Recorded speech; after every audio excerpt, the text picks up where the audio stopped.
to hear about my Mindful Monday. So I did some yoga, and for multiple reasons, yoga, I just love it. It's one of the things that it does. It always kind of softens me. I'm a little frustrated, and what it did was today, it highlighted in regards to the importance of an apology on both ends, right? I am talking not only about receiving an apology and accepting that, but it's also about the process, the act of offering a sincere apology, okay? And so what is the difficulty? Why do so many of us avoid a sincere apology? How is it that so many of us haven't really learned the way that's the most effective way to give an apology? And so I was reading this article and reflecting myself on in regards to it, and I think there are two main components. One, your apology may not be accepted, right? They may reject it. They may think that you're not sincere, even though you have good intentions, right? That may happen for many different reasons, perhaps the way that it was delivered, or perhaps in regards to where the other person's at on their journey in regards to receiving, or maybe a combination of both. But that's one of the reasons of hesitations.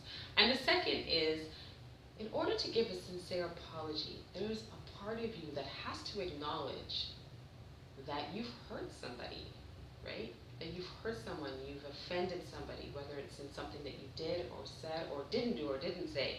Somehow the interaction caused them pain. And that's a hard thing sometimes to kind of swallow and to accept and to embrace. But it's a really important thing, especially when I'm talking about mindfulness. Mindfulness is about in regards to acknowledging our biases, right? We all have biases, myself included. And noticing where that shows up in your body. And sometimes people say, like, what do you mean shows up in your body, right?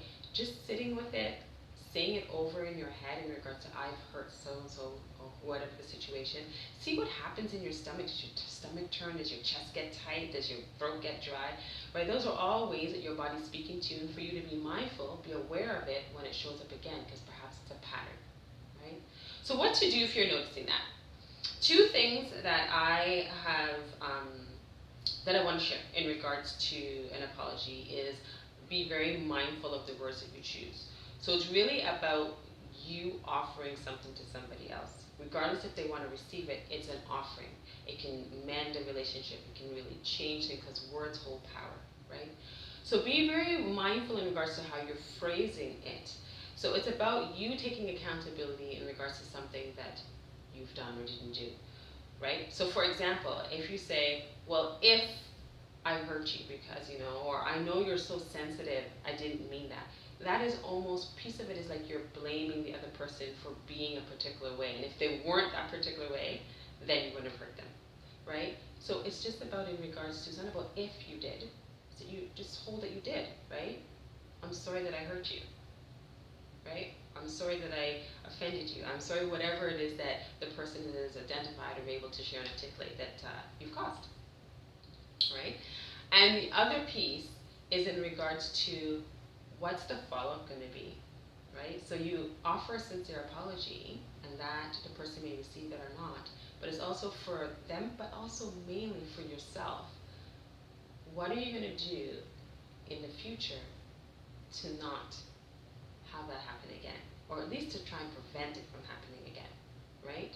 So it's about what can you do in your now, in this moment, to learn from this moment so that you can change something from happening in the future that you really don't want.